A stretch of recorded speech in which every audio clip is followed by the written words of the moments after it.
सभी बंधुओं को प्रणाम। आशा करता हूँ कि आप सभी कुशल मंगल होंगे, स्वस्थ होंगे और तंदुरुस्त होंगे। हमने श्रीमद् वाल्मीकि रामायण में 32वें सर्ग में पढ़ा था कि मुनि विश्वामित्र सोनभद्र तट पर बसे उस प्रदेश का परिचय देते हुए साक्षात ब्रह्मा जी के पुत्र कुश के बारे में बताते हैं। उनके 4 पुत्र हुए,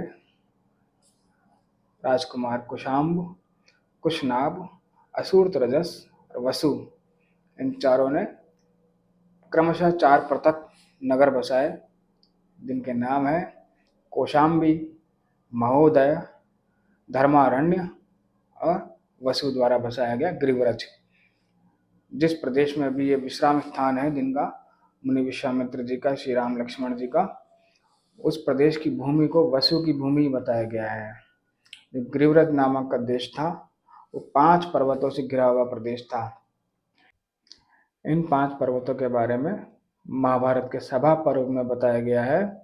इनके नाम है विपुल, वराह, ऋषभ या वृषभ, ऋषिगिरि या फिर मातंग और चत्यक। इन 5 पर्वतों पर माला स्वरूप में बहती सोन नदी के बारे में वर्णन है। उसके बाद मुनि विश्वामित्र जी ने बताया कि कैसे राजर्षि कुशनाभ ने घृताची नामक अप्सरा से विवाह करा था। उनसे 100 कन्याओं उन्हें मिली। उन 100 कन्याओं का रूप यौवन इतना अधिक सुंदर था कि वायुदेव उन पर मोहित हो गए और वायुदेव ने उन्हें अपनी प्रेयसी बनाने का प्रस्ताव दिया। इस पर उन सभी कन्याओं ने उनकी अवहेलना कर मना कर दिया, जिससे वे कुपित हो गए और उन सभी राजकन्याओं का कुब्जा बना दिया। आज उसी क्रम में हम आगे पढ़ेंगे 33वां अध्याय, जिसमें महाराज कुशनाभ अपनी पुत्रियों से उनकी व्यथा सुनते हैं। फिर बाद में उनका विवाह होता है किससे? राजा ब्रह्मदत्त से। वे कौन थे, इसके बारे में हम पठन करेंगे। चलिए पठन शुरू करते हैं। जय श्री सीताराम। बालकांडे 33 सर्गः।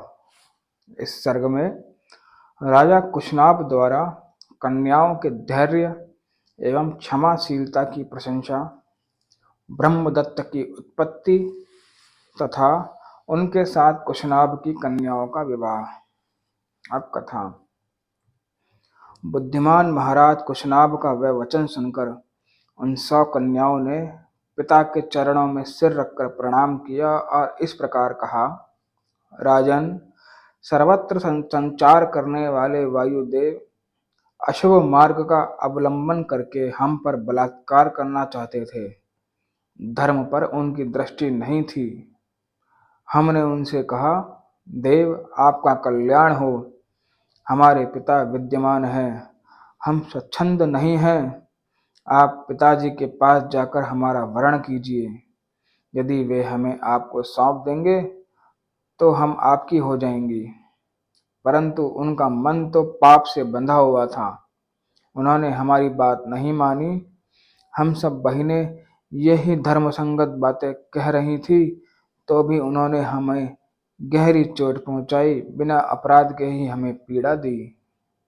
उनकी बात सुनकर परम धर्मात्मा महातेजस्वी राजा ने उन अपनी परम उत्तम 100 कन्याओं को इस प्रकार उत्तर दिया, पुत्रियों, क्षमाशील पुरुष ही जिसे कर सकते हैं वही क्षमा तुमने भी की है।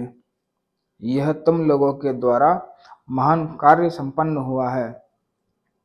तुम सबने एक मत होकर जो मेरे कुल की मर्यादा पर ही दृष्टि रखी है, काम भाव को अपने मन में स्थान नहीं दिया है, यह भी तुमने बहुत बड़ा काम किया है।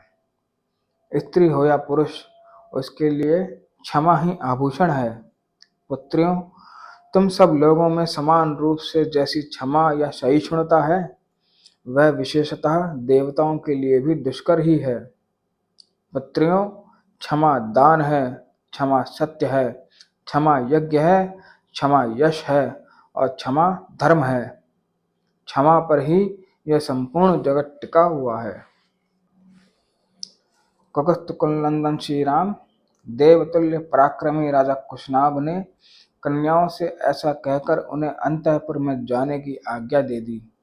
अब मंत्रणा के तत्व को जानने वाले उन नरेश ने स्वयं मंत्रियों के साथ बैठकर कन्याओं के विवाह के विषय में विचार आरंभ किया। विचारणीय विषय यह था कि किस देश में किस समय और किस योग्य वर के साथ उनका विवाह किया जाए। उन्हीं दिनों चूली नाम से प्रसिद्ध एक महातेजस्वी, सदाचारी एवं ऊर्ध्वरेता यानी नैष्ठिक ब्रह्मचारी मुनि वेदोक्त तप का अनुष्ठान कर रहे थे। श्री राम तुम्हारा भला हो। उस समय एक गंधर्व कुमारी वहां रहकर उन तपस्वी मुनि की उपासना यानी अनुग्रह की इच्छा से सेवा करती थी। उसका नाम था सोमदा। वह उर्मिला की पुत्री थी। वह प्रतिदिन मुनि को प्रणाम करके उनकी सेवा में लगी रहती थी तथा धर्म में स्थित रहकर समय समय पर सेवा के लिए उपस्थित होती थी। इससे उसके ऊपर वे गौरवशाली मुनि बहुत संतुष्ट हुए। रघुनंदन, शुभ समय आने पर चूली ने उस गंधर्व कन्या से कहा, शुभे, तुम्हारा कल्याण हो। मैं तुम पर बहुत संतुष्ट हूँ।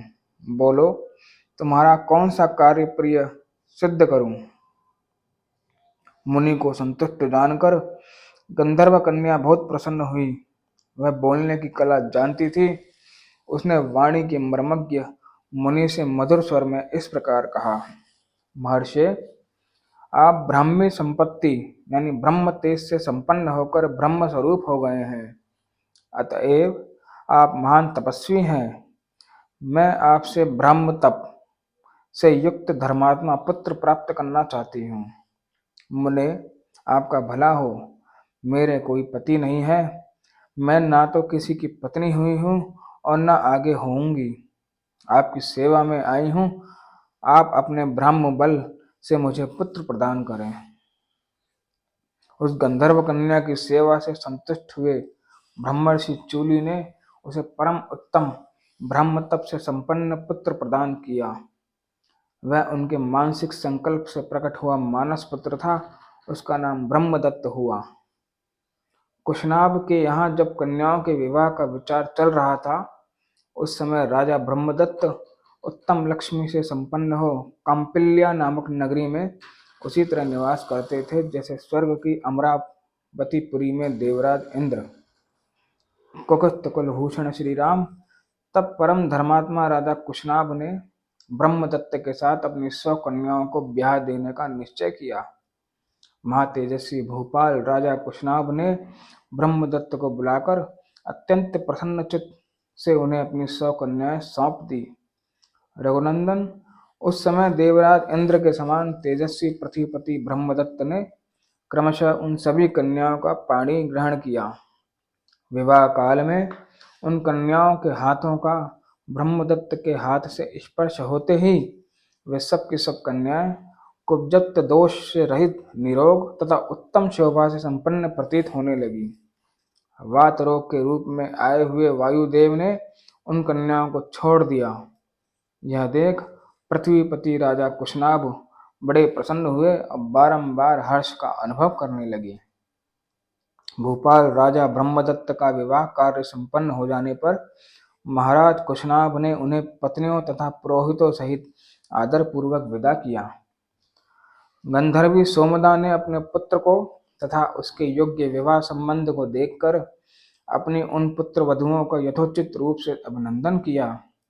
उसने एक एक करके उन सभी राजकन्याओं को हृदय से लगाया और महाराज कुशनाभ की सराहना करके वहां से प्रस्थान किया। इस प्रकार श्री वाल्मीकि निर्मित आर्ष रामायण आदि काव्य के बालकांड में 33वां सर्ग पूरा हुआ। धन्यवाद।